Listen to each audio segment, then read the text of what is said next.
Alright, what is going on, guys? Pocket Tank here, bringing you a long overdue video of this Hogue knives that I was supposed to put out actually a long time ago, give or take about 2 weeks. But as you guys can probably see from my other videos, I did some unboxings and kind of first impressions and put this one aside, but we're here now, so let's go ahead and check it out. This is going to be the Hogue knives.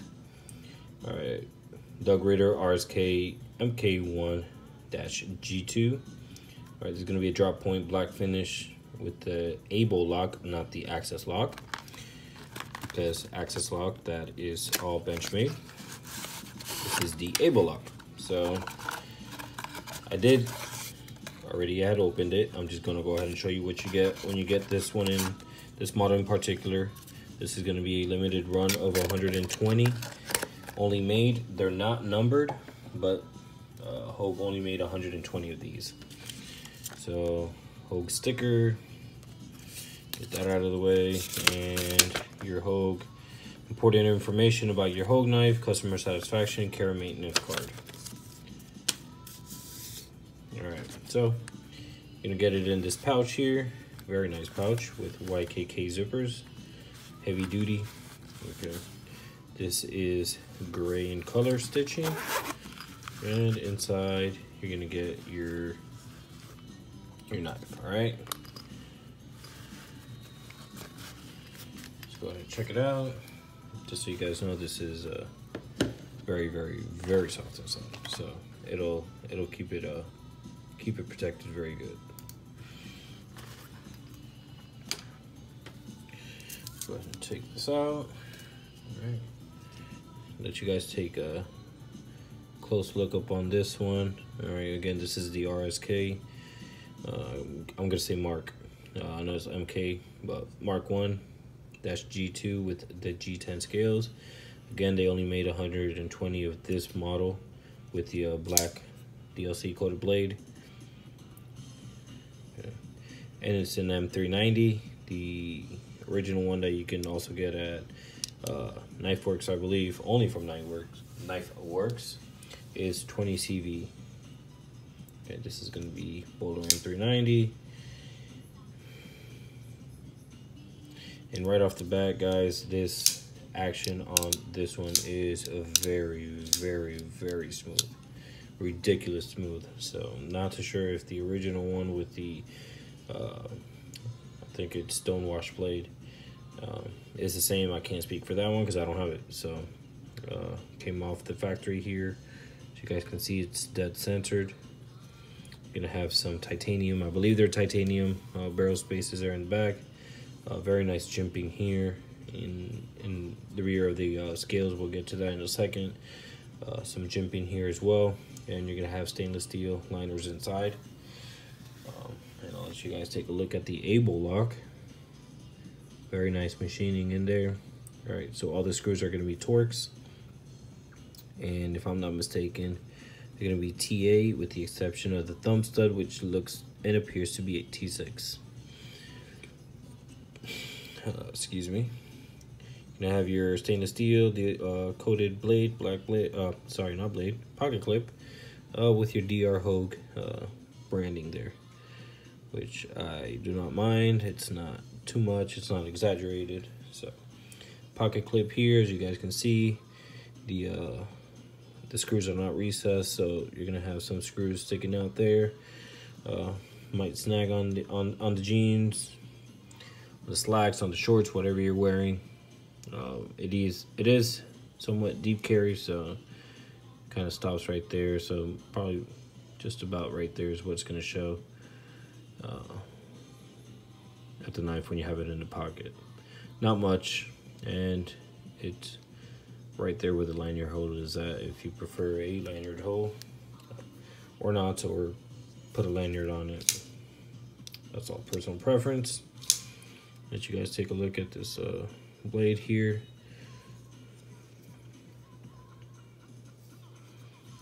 All right, so we're gonna go ahead and do some quick size comparisons here.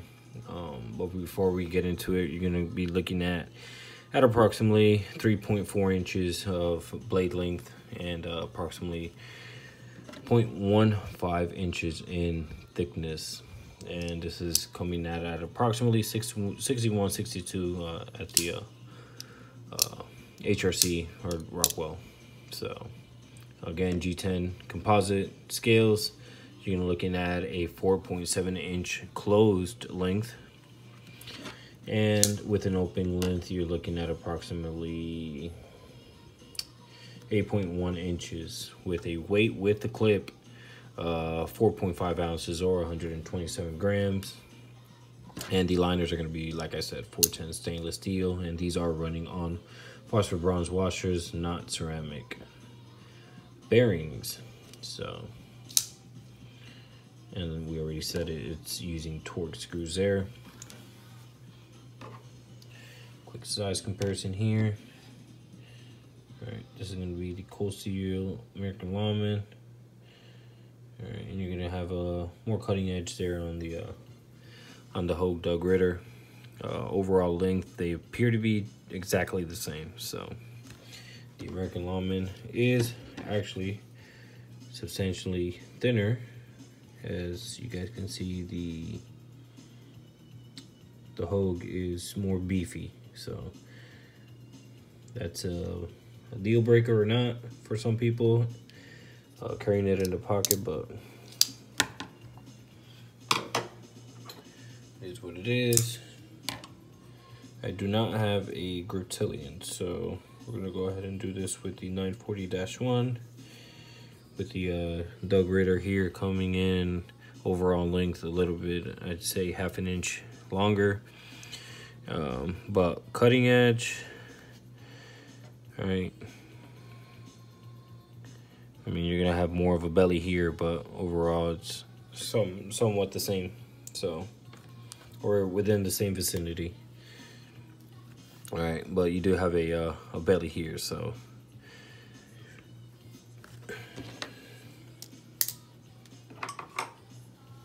got the pair 3. So I'll put that here. All right, and as you guys can see, it's still the Hogue Doug Ritter is coming in overall length about a inch and a half, almost 2 longer, with obviously more blade length there, more cutting edge there. So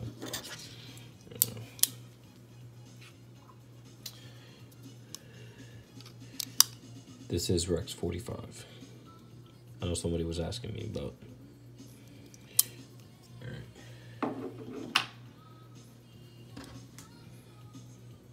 You guys take a closer look there. This is USA made, which is always nice to see, giving the American people jobs, so always appreciate that. Branding on the show side with the Doug Ritter, how do I say it? The Doug Ritter emblem, or sorry guys about this, jeez, just stuff hanging.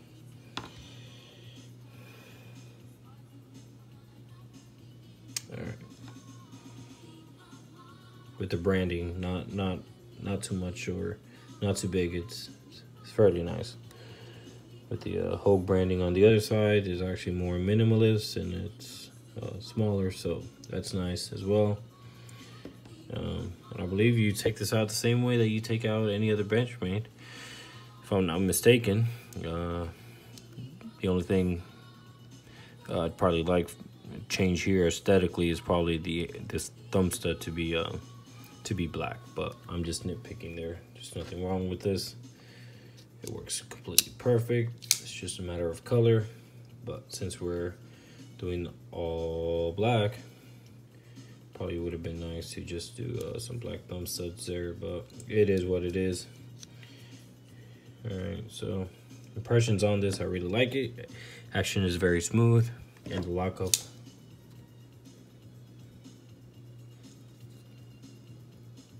none whatsoever. And the action is just crazy smooth. So I have medium-sized hands, and as I was playing around with it, because I haven't really carried it like that, it's very, very, very nice. No hot spots whatsoever. You got very nice jimping, which are actually contoured, and no rough edges, along with the jimping in the back. I'm not really touching it per se, but if you have bigger hands, that'll probably be good for you. So something I want to actually note out is the scales, the cutouts that they have. Okay, I think that it was very sought out of or planned well. It could be something aesthetic, but if for whatever reason this goes for left and right-handed, but if your hands are sweaty or muddy or bloody, whatever the case may be, and your hands are actually rubbing down or slipping away from it, you have very nice, you have something to grab is what I'm trying to say. Okay, with these, I guess you could say fluted scales. So it's very nice to see that. Same thing here, if your palm or whatever is going down from slipping, you have this texture here which grabs very nice. So same thing with the left hand. All right, I'm pretty sure you guys had seen it in the beginning, but it is left hand friendly. And overall, guys, this is just an awesome knife. No hot spots. I mean, it's perfect in every way. I'm not just saying that just to say it, but just first impressions, I guess, and handling it at the house, flipping it. I know that's not really saying much as far as hard use, but it's very pleasant to in the hands. And